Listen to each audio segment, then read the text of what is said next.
Hello students. So in today's class we are going to discuss about a new chapter, electricity and circuits. So when you hear about the word electricity, what do you mean by that? So from where do we get electricity first of all? So we get electricity from many natural resources like water, wind, oil, natural gas and many other, even from this even the solar energy. Yes, so we get electricity from most of the natural resources where it takes place several processes for the conversion of electrical energy. And this electricity, with the help of electricity, we people uh, perform a task very easily nowadays. So whether we are operating the fan in our home, whether we are making use of the lights in our home or else in the offices, and whether to lift water to the tank from the ground, or else from the well to the tank. So for to operate the pumps, for everything we make use of electricity nowadays. So without electricity we cannot work with any electrical appliances. Whether you're making use of your mobile phones, if the charge is going to be down in your mobile phone, obviously immediately you will charge your phone to increase the charge in your mobile phone, right? And similarly, the system which you work nowadays to listen to all the online classes. So for to work with everything, we need electricity. So it makes a task very easier. If you look at the uses of electricity, we have a very vast number of uses because of the electricity. So in case during the summer season, we find it very hot outside. Obviously, we make use of the AC which is available in our home, right? So it helps us a lot to function many electrical appliances.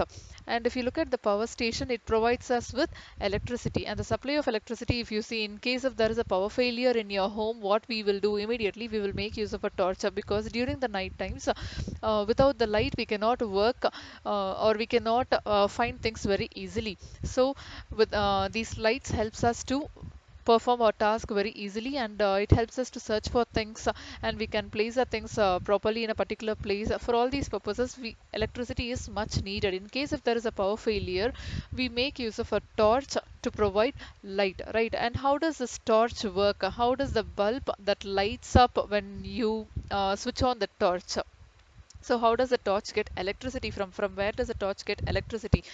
So obviously from the electric cell. So electric cell, if you see, this is how an electric cell will look like. When you combine two or more cells together, that is called as a battery, right?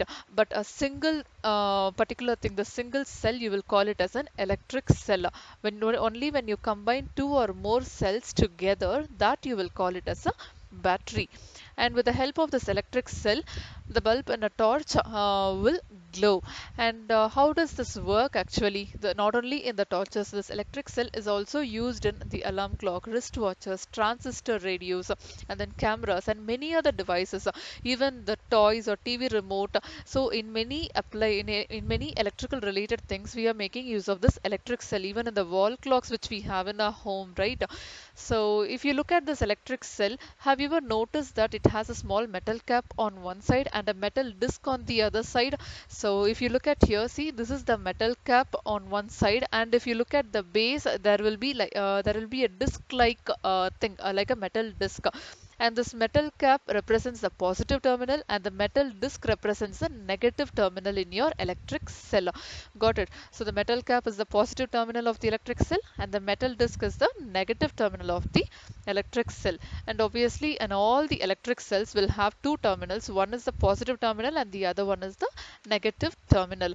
And how does this electric cell provides electricity? How does it produces electricity? So if you look at it, inside this electric cell, it contains some chemicals which is stored inside it. And because of the chemicals, what will happen?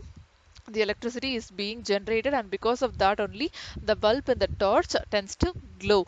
Got it? And when all the chemicals in the electric cell are used up, what will happen? The electric cell will stop producing the electricity, and you have to replace with the new one. So this is how an electric cell will work actually. And one more thing you have to keep in mind when we are working with the electrical related things. The very first thing you might have noticed this caution symbol in all the electric substation poles, right?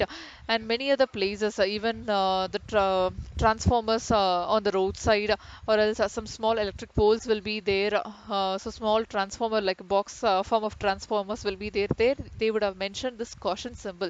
So if they have mentioned this caution symbol, we should not go near that, or we should not touch any kind of electrical related things over there, because a single amount of a little amount of carelessness in handling the electricity or the electrical devices which you have in your home can cause severe injuries to yourself, and sometimes even it can cause even death. So we should be very careful enough when we are handling the electricity and the electric devices, and we should never attempt to experiment by making use of the electric wires or with the plug sockets.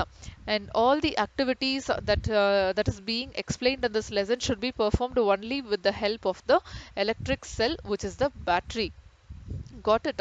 And you have to use only the electric cell. I'm repeating again. And here, look at this particular picture, what they have given here. They have provided a torch bulb and its inside view.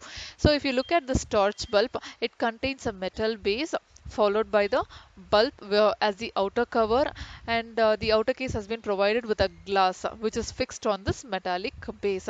And inside the glass, if you see, there will be a thin wire which is called the filament. So when you switch on the bulb, what will happen? When the current flows through this bulb, the filament gets heated up, and because of that, the bulb glows up. And the filament has been connected to two outer wires, see here, and the filament has been connected to the metal tip at the center of the base, as well as one end of the wire has been connected to the metal tip. Actually, if you look at this filament inside the bulb, this bulb is completely removable, but you can do it with the help of the elders or with the help of your teacher. So we should not do it alone. And this filament has been connected to two terminals, so two kind of wires actually. So if you see here, two thick wires, it has been fixed to the two thick wires, which provides support to the metal base over here. See here, can you see the two thick wires where the filament has been connected to it? Here, if you see, one wire will be connected to the metallic base, and the one wire will be connected to the metal tip in the center. So much similar to the electric cell, which has two terminals, positive and negative terminal. Similar to that, even in the bulb, you will have two terminals, the metal base and the metal tip, to carry the current from the electric cell or from the wire. So that is how the bulb works actually. And the two terminals should not touch each other, like the metal base and the metal tip should not touch each other. Can you see here, this does not touch each other where it has been fixed in a certain distance. So this is how the bulb will be made, produced to conduct electricity or to make the bulb glow. And the same incandescent bulb which we use in our home, apart from the small bulbs, the other bulbs will also follow the same pattern to work with the electricity. And if you look at this thing, so why do the have the two terminals? So only when you have two terminals like positive and negative ends, it will allow the current to pass through them and the bulb tends to glow. That's why we have two terminals, whether it is going to be an electric cell, or else if it is going to be a battery, or if it is going to be an electric bulb that has been connected to the base. So everything will have two terminals when it comes to an electricity related things. And what you should not do here is you should not join the two terminals of the electric cell without connecting them through a switch and the device like a bulb. So if you're not going to connect them through a switch or else a device like a bulb, and if you connect the two terminals of the electric cell, what will happen? All the chemicals inside the electric cell tends to be gets used up, and immediately and so very soon, very fast, what will happen? The cell stops working, and you have to replace the cell with a new one. That is the reason you should not join the two terminals without connecting them through the switch or a device like a bulb. And in the next class, we will discuss about how a bulb is connected to an electric cell, children. So I hope you understood this class. Thank you.